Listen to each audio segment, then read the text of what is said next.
The making of a scientist, कि एक scientist बने कैसे। ये जो इन अंकल को आप देख रहे हो, ये जो सर हैं, इनका नाम है रिचर्ड एब्राइट साहब। अब ये एक बहुत बड़े साइंटिस्ट हैं, तो इनका बचपना कैसे गुजरा, किसने इनको साइंटिस्ट बनाया, मेन क्वेश्चन अभी बता दूं एग्जाम में क्वेश्चन पूछा जाएगा इस चैप्टर में से कि रिचर्ड एब्राइट के साइंटिस्ट बनने में उनकी मदर का क्या रोल था, तुम्हें इस पे नजर रखनी है। दूसरा क्वेश्चन पूछा जाएगा कि रिचर्ड एब्राइट जो साइंटिस्ट बने थे तो उनके अंदर ऐसी कौन सी क्वालिटीज थी जो साइंटिस्ट बन पाए थे। इन दो क्वेश्चन का आंसर मैं तुम्हें अभी बता देता हूं। आओ जल्दी से एक नजर मार लेते हैं इनके एक लॉन्ग आंसर पे क्या इस चैप्टर में हमें बताया गया है। आ जाओ। It is a story about the famous scientist Richard Ebright. He was a curious and bright child from his childhood. भाई शुरू से कैसे थे, जल्दी से लिखते चले जाओ, कमेंट में लिखते चले जाओ कि क्यूरियस थे, ब्राइट थे, और फिर कमेंट में लिखने के बाद ना जब चैप्टर पॉज किया करते हो ना तभी बिना देखे फिर सोच के लिखो कि Richard एब्राइट was a curious bright child since his childhood,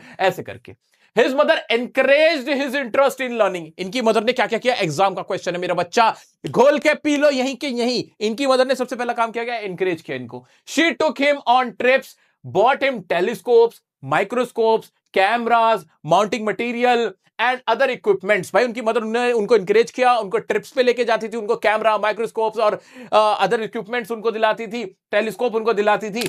his mother gave him a book, जिस बुक का नाम क्या था, the travels of monarch x. मेरा बच्चा एक साथ कमेंट में सब लोग लिख दो, क्योंकि बुक का नाम इंपॉर्टेंट है, एग्जाम में लिख के आना, पूछा जाएगा। The travels of monarch x नाम की एक बुक दी उनकी मदर ने। तो उनकी मदर ने क्या क्या किया उनके साथ, उनको एनकरेज किया, उनको ट्रिप पे लेके गई, टेलीस्कोप दिया, माइक्रोस्कोप दिया, माउंटिंग मटेरियल दिया और एक बुक दी। बुक का नाम क्या था, the travels of monarch x. और इस बुक में लिखा हुआ क्या था, इस बुक में लिखा हुआ था how monarch butterflies, monarch butterflies यानी बटरफ्लाई की एक जाति का नाम है, एक किस्म का नाम है। वो जो मोनार्क बटरफ्लाईज है माइग्रेट करती है सेंट्रल अमेरिका में कैसे, सेंट्रल अमेरिका एक जगह है, वहां पे मोनार्क बटरफ्लाई कैसे जाती है उस बुक में लिखा हुआ था, किस तरह से वहां चली जाती हैं। Open the world of science to young Richie, जो छोटा छोटा हमारा रिची था, बच्चा था, उसके जहन में, उसके दिमाग में, उसके मन में साइंस के लिए जो इंटरेस्ट पैदा हुआ वहां से पैदा हुआ, बटरफ्लाइज के लिए जो इंटरेस्ट पैदा हुआ यहां से पैदा हुआ। Who had collected all 25 species of butterflies। अब यंग रिची ने, उसमें छोटा सा रिची है, और तभी उसने 25 प्रजातियां जो थी बटरफ्लाइज की वो सबकी सब उसने कलेक्ट कर ली थी। He started tagging butterflies as a task given by doctor Urquhart. वो जो बुक के जो राइटर थे उनका नाम क्या था, लिखो दिखो देखो मेरे बच्चा, डॉक्टर अर्गहार्ट। डॉक्टर अर्गहार्ट उस बुक के राइटर थे, उन्होंने कहा था कि तुम्हें जो भी बटरफ्लाई मिले उसको टैग कर लेना, और इस तरह से यंग रिची ने टैग करना शुरू कर दिया है। अब क्या हो रहा है आगे देखते हैं। Ebright raised a flock of butterflies as it was difficult to chase them.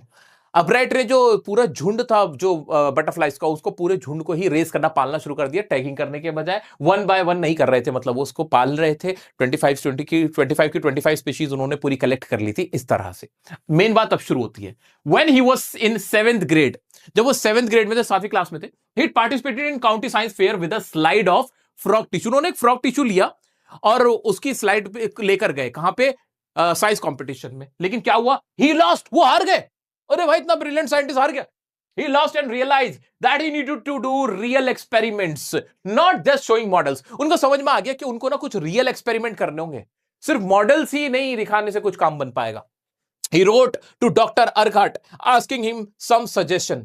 उन्होंने डॉक्टर अर्गहार्ट, वो जो किताब जिन्होंने लिखी थी है ना कि बटरफ्लाइज को टैग करना, the travels of monarch x के जो राइटर थे उनको लेटर लिखा कि मुझे कुछ सजेशन दो मैं क्या करूं। लेकिन वहां से कोई जवाब नहीं आया, थोड़े से डिसअपॉइंटेड भी हुए। लेकिन फिर बाद में क्या हुआ, इन 8th ग्रेड जब वो 8वीं क्लास में गए, एक साल बाद, he tried to find the cause of disease that kills monarch caterpillars and won prize. उन्होंने ये जानने की कोशिश करी कि वो जो मोनार्क कैटरपिलर्स यानी जब छोटा तितली का बच्चा होता है वो किस डिजीज से मरता है, उसके ऊपर इन्होंने काम किया और जिसके लिए उनको प्राइज मिला। इन नेक्स्ट ईयर, अगले साल फिर क्या किया, इस project was to test the theory that viceroy butterflies copy monarchs. अब उनका प्रोजेक्ट क्या था कि जो वायसराय बटरफ्लाई की प्रजाति है वो मोनार्क को क्यों कॉपी करती है, ठीक है, या वो मोनार्क को कॉपी करती है और क्यों करती है, वो सारी डिटेल उन्होंने उसमें निकाली अपने प्रोजेक्ट में। The project place first in the zoology division, और ये प्रोजेक्ट को फर्स्ट प्राइज मिला किसके अंदर, जूलॉजी डिवीजन में। He started research on 12 golden spots on the back of a monarch butterfly.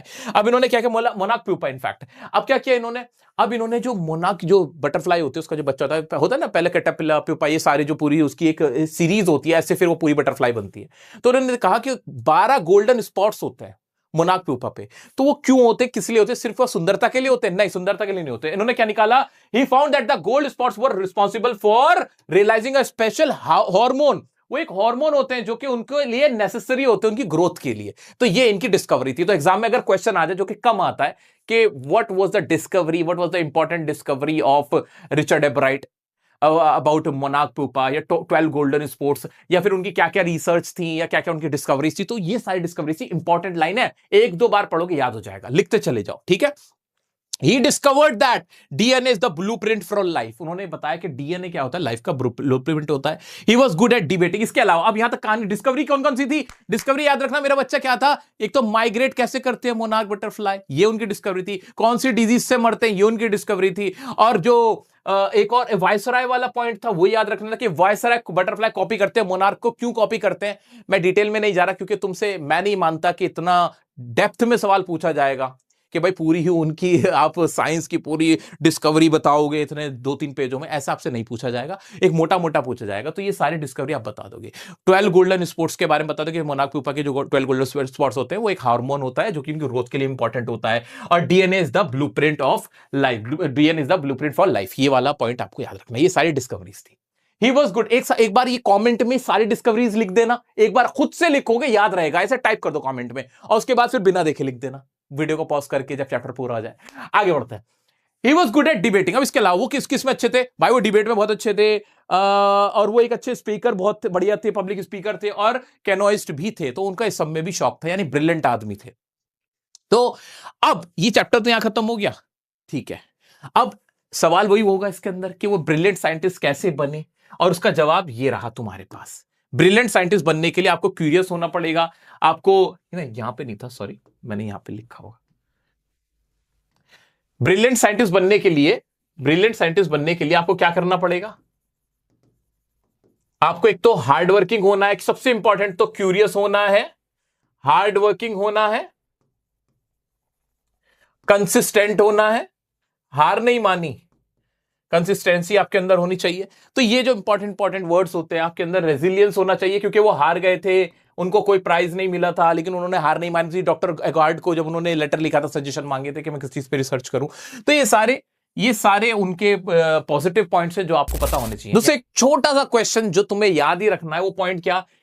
जो हमारे रिचर्ड एब्राइट थे, उनके सोशल साइंस टीचर थे जिनका नाम था मिस्टर विहेरर, जो कि उनके सोशल साइंस टीचर थे, जिन्होंने इनको काफी हेल्प करी इनके अंदर क्यूरियोसिटी जगाने के अंदर। ये क्रेडिट किसने दिया? रिचर्ड एब्राइट ने दिया, ठीक है। नाम क्या है इनका? मिस्टर विहेरर। अब ये इनके बारे में कहते हैं कि भाई रिचर्ड एब्राइट की जो सबसे अच्छी बात क्या है कि he wants to be the best, और ये एक एक्स्ट्रा एफर्ट लगाते हैं। ये क्या लगाते हैं? रिचर्ड एब्राइट एक क्या लगाते हैं? एक्स्ट्रा एफर्ट लगाते हैं। एज अ स्टूडेंट जब वो इनके पास पढ़ते थे तो उन्होंने ये चीज नोटिस की थी कि ये एक एक्स्ट्रा एफर्ट लगाते हैं। He wants to be the best, वो बेस्ट बनना चाहते हैं, वो जीतने के लिए नहीं, बस वो बेस्ट करना चाहते हैं अपना, उनका ये माइंडसेट रहता है। इस वजह से वो बहुत कामयाब है। ये तो हमने देख लिया कि कामयाब होने के लिए उनके अंदर क्या क्या था भाई? क्यूरियोसिटी थी, उनका माइंड ब्रिलियंट था, विल पावर थी, कंसिस्टेंसी थी। ये सारी चीजें जरूरी होती हैं साइंटिस्ट बनने के लिए। तो अब इतना मैंने तो बता दिया, इसके अलावा बाहर से इसमें कुछ नहीं बचता है। इंपॉर्टेंट क्वेश्चन बस ये लाइंस याद रखना। अब वीडियो को पॉज करो और इस चैप्टर से रिलेटेड जो मैंने बातें बताई, जो सेंटेंस, जो वर्ड्स बताए, वो बिना देखे लिखने की कोशिश करना मेरे बच्चे।